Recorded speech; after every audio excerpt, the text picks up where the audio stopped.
Hello bachcho, let's read this question. The question says, in the following questions, an assertion A is followed by corresponding reason R. Use the following keys to choose the appropriate answer. Option A, both A and R are correct. R is correct explanation of A. Option B, both A and R are correct. R is not correct explanation of A. Option C, A is correct, R is incorrect, and option D, R is correct, A is incorrect. Assertion A is: graphite is an example of tetragonal crystal system. Reason R is: for tetragonal system A is equals to B not equals to C and alpha is equals to beta is equals to gamma is equals to 90 degree. बच्चों, इस question में हमसे कहा गया है कि हमारे पास एक असर्शन दिया है और एक हमको क्या दिया है, रीजन दिया है, और हमको बताना है कि इनमें से कौन सा हमारा करेक्ट होगा। अगर दोनों ही करेक्ट होंगे तो हमें बताना है कि जो रीजन है क्या वो करेक्ट एक्सप्लेनेशन है हमारे असर्शन के लिए या फिर नहीं। तो फर्स्ट ऑफ ऑल बात करते हैं इस क्वेश्चन में हमारे की कंसेप्ट के बारे में। बच्चों, हमारे पास टोटल 7 क्रिस्टल सिस्टम्स होते हैं। 7 क्रिस्टल सिस्टम्स। और ये क्रिस्टल सिस्टम्स बच्चों किस चीज पर बेस्ड होते हैं?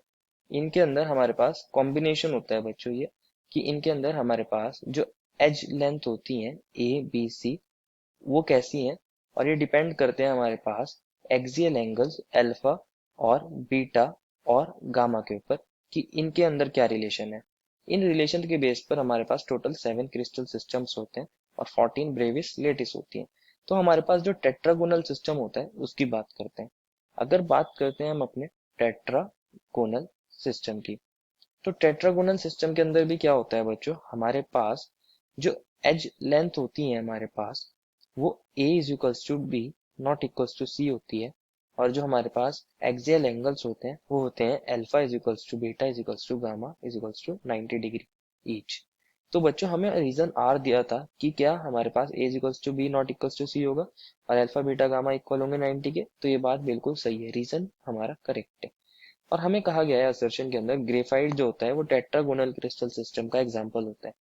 बच्चों, हम बात करते हैं हमारे पास ग्रेफाइट की। ग्रेफाइट के अंदर क्या होता है बच्चों, हमारे कार्बन कार्बन एटम्स एक दूसरे से अटैच होते हैं और वो बच्चों हेक्सागोनल लेयर्स फॉर्म कर लेते हैं लाइक दिस। इस टाइप की हेक्सागोनल लेयर्स फॉर्म कर लेते हैं और ये लेयर्स एक के ऊपर एक होती हैं बच्चों, एक के ऊपर एक हो जाती हैं ये लेयर्स। और यह हमारा ग्रेफाइट के अंदर इस टाइप की कुछ बॉन्डिंग देखने को मिल जाती है। ये बच्चों जो सिस्टम होता है हमारे पास ग्रेफाइट का, ये कैसा सिस्टम होता है?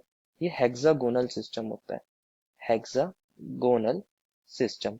और हेक्सागोनल सिस्टम के अंदर क्या होता है बच्चों, हमारे पास A is equals to B होता है but not equals to C, और हमारे पास alpha is equals to beta कितना हो जाता है बच्चों, 90 डिग्री, और जो हमारे पास गामा होता है वो कितना हो जाता है, 120 डिग्री। तो हमें असर्शन के अंदर कहा गया है कि जो ग्रेफाइट है वो टेट्रागोनल क्रिस्टल सिस्टम का एग्जांपल है। तो बच्चों ये असर्शन गलत हो जाएगा, हमारा सिर्फ रीजन करेक्ट है। Therefore, the final answer is option number D. R is correct, A is incorrect. I hope you understood it well and best of luck.